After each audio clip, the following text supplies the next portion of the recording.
కూలోడుగా వచ్చి syndicate owner అయి కూర్చుంది. ఇప్పుడు ఏం చేస్తున్నాడు తెలుసా నీకు? 1000 టన్నుల సరుకు సరాసరి దేశం దాటి అమ్మేదానికి చూస్తా ఉన్నాడు. దానికోసం కంటపడ్డ దుంగల్లో కొంటా ఉంటాడు.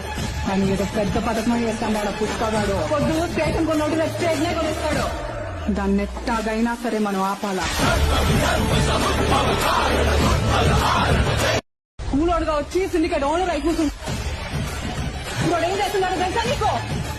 1000 టన్నుల సరుకు సరాసరి దేశం దాటి అమ్మేదానికి చూస్తా ఉన్నాడు. దానికోసం కంటపడ్డ దుంగల్లో కొంటా ఉంటాడు.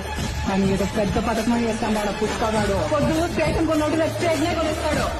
దాన్ని ఎట్టాగైనా సరే మనం ఆపాలా. కూలోడుగా వచ్చి సిండికేట్ ఓనర్ అయి కూర్చుంది. ఇప్పుడు ఏం చేస్తున్నాడు తెలుసా నీకు? 1000 టన్నుల సరుకు సరాసరి దేశం దాటి అమ్మేదానికి చూస్తా ఉన్నాడు. దానికోసం కంటపడ్డ దుంగల్లో కొంటా ఉంటాడు. కానీ ఏదో పెద్ద